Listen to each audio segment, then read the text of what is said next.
this is Barb's. This is my new hairstyle. Welcome to this What I Eat in a Week in Siracusa, Sicily.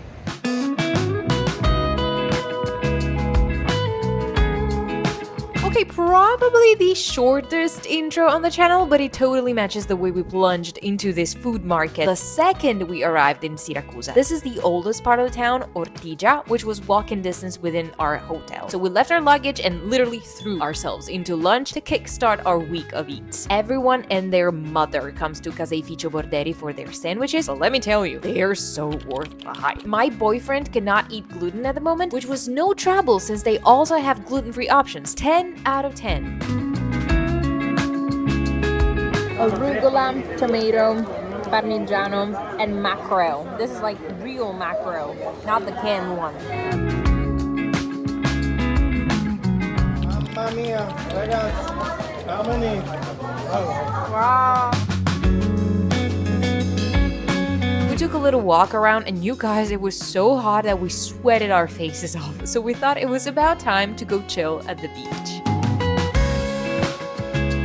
When you're in Sicily, you have to have at least one granita every day. As I later understood, here on the eastern coast, granita is less dense and more icy than it is on the western coast, and well, how can I put it?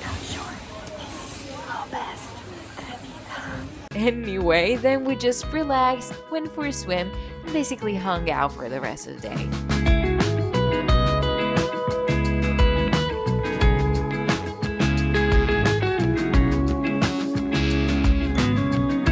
Both in the mood for a seafood dinner, so we got two mains, grilled sea bass for me and a risotto with prawns and pistachio for Ale.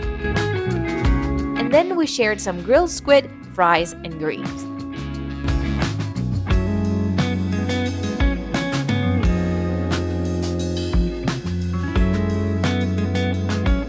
Everything was super fresh and the staff, lovely. Just like that, it was a wrap on day one. Day 2 started off with what Italian hotels define as continental breakfast.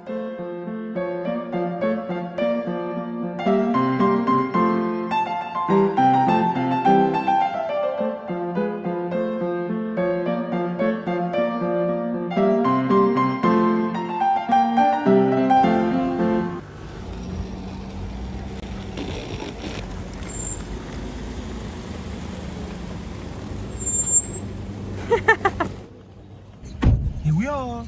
Let's go! Did we anticipate we would need a car to reach the other beaches around Siracusa? Yes, we did. Did we manage to rent a car in advance? No, we did not. We had to go all the way back to the airport in Catania to find a car rental that still had some cars available. Silver lining, we got to check out that stretch of coast too. We thought it would be a good time to have the first arancino of the week, but this place, you guys, not recommended. I'll tell you more about the arancino specialty when we get to a better one. Anyhow, we washed it down with a salad, iceberg lettuce, eggs, tuna, olives, tomatoes, neither appetizing nor particularly good, but the granita stop of the day made up for the lunch. These two, oh my god, were something else. Now, this, my friend, is a granita. Almond and mulberry granita are probably two of the most typical flavors because both almonds and mulberries thrive in Sicily. Like yours better. For the rest of the afternoon, we basically followed the same schedule as the day before. We went for a swim and just chilled on the beach before it was time to get in the car and head back to Ortigia.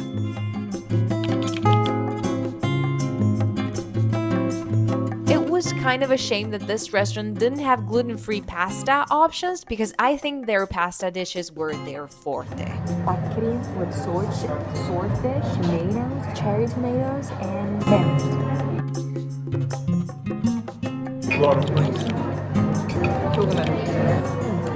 Yeah, Ale said his food didn't taste like much, but thankfully, after dinner, we met up with a friend of ours who's from Siracusa, and she first took us to a great pastry shop and then to this spot for a typical seltz limone e sale, which I had never had before. Buono? È la mia cosa preferita ever. Day 3 was the epitome of a beach day. We got up at 9, headed downstairs for the usual quote-unquote continental breakfast, and we drove to Lido San Lorenzo, where we spent all day sunbathing and swimming in the bluest water. This bathing establishment was very well thought out, and you could even order lunch at your sun lunger, basically the beach version of room service. However, we preferred lunching on the terrace at their La Veranda restaurant. Caciocavallo cheese, black olives from Gaeta, Pacchino tomatoes. We're literally so close to the town of Pacchino. My salad was refreshing and delicious, but Ali's penne with octopus ragu were spot on. Just like this view.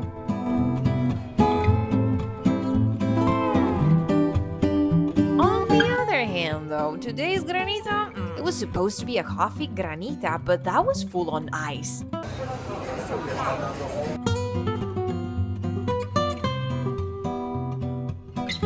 On our way back, we started craving pizza, so we looked for some places that also offered gluten-free options. Skiticchio came out as one of the best reviewed, and man did I like it. As our starter, we shared some panelle, which are a Sicilian specialty. They're basically fritters made of Wheat flour, water, and salt. It also comes with some slices of lemon. I'm not sure if we're supposed to squeeze some on top. With the mayo as well. Alright, curry mayo.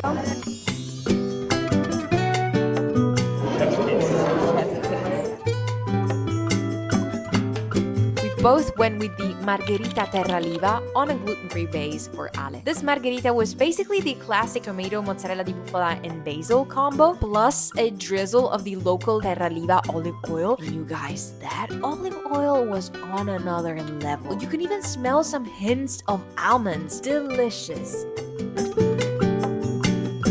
No notes. 10 out of 10.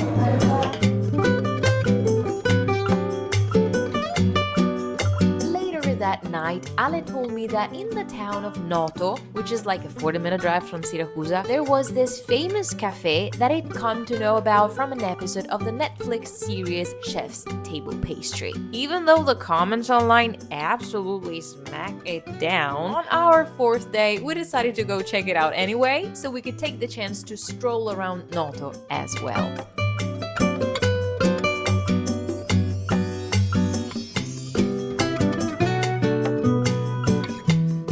Found out you can climb to the top of the Chiesa di San Carlo al Corso, which is where Antonioni shot some scenes for his movie L'Avventura. Of course we had to go for it. That morning, we tactically had a savory breakfast at the hotel, so we turned our sweet stop into our lunch.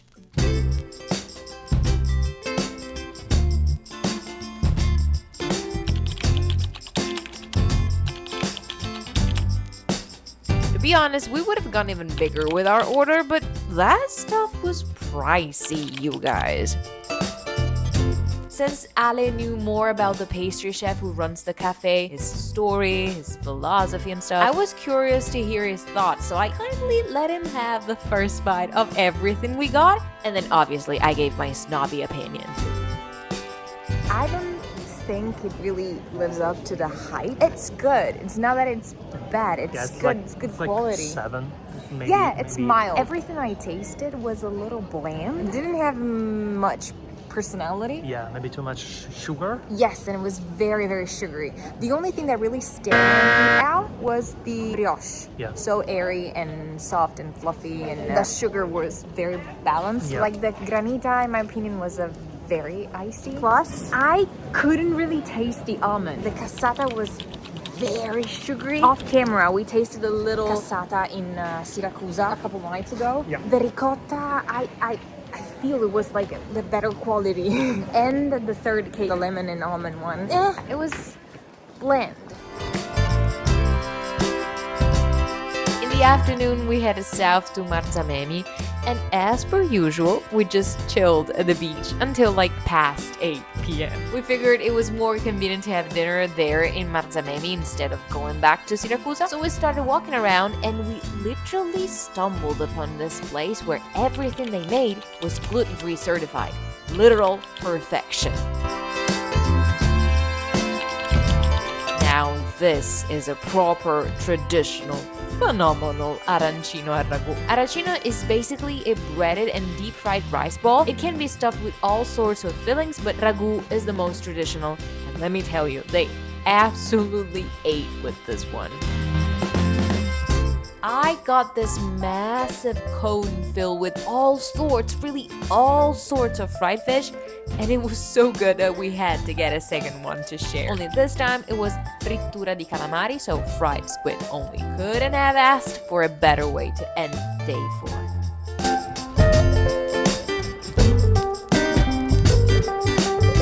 Our 5th day began with a must-see when in Siracusa, the Neapolis Archaeological Park. It contains the Teatro Greco as well as many other important monuments and ruins. It always gives me chills to think about how long these places have been around. We finished our visit at around 1 p.m. and we're so ready for lunch. We didn't want to have something to go because it was scorching hot outside, but at the same time, we didn't feel like having a full-on restaurant meal. When this happens, my pro tip for finding a place with more of a casual, rustic vibe is to open Google Maps and type in words like gastronomia, rosticceria, tavola calda. Not all of them offer tables and seating, but when they do, rest assured that there will be just locals around you. And the food, simple and delicious. Buona.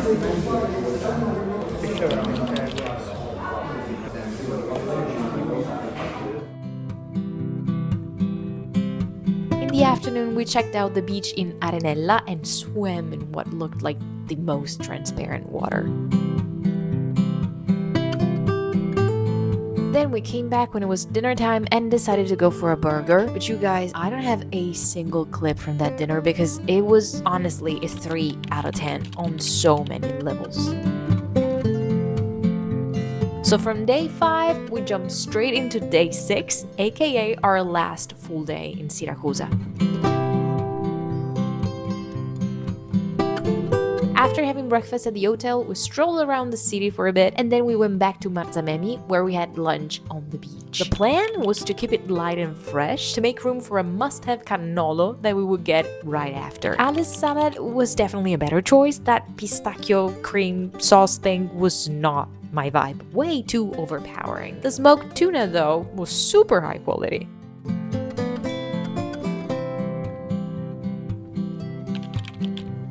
As carefully planned, we then went straight to the pastry shop that also had gluten-free cannoli on the menu. Listen, we knew it was a chain, but man, we didn't expect it to be so mediocre.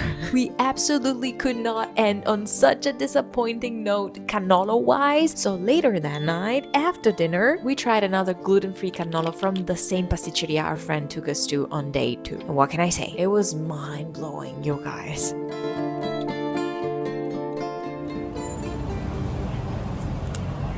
Has nothing to do with the one we have today. It's so flavorful, it's insane. And the shell is gluten-free?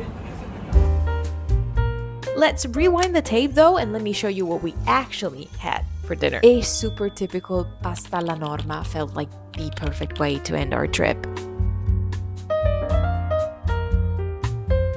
There's a lot to say on this pasta dish, but I guess we'll cover that on the new episode of the regional pasta series. Stay tuned. In the meantime, I'd say that's a wrap on this one. Thank you guys so much for following along. If you liked the video, give it a thumbs up, subscribe, and leave a comment down below. Thanks again so much for your support, and I'll catch you guys next time.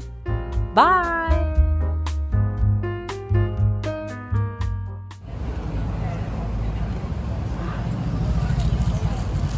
I'm back.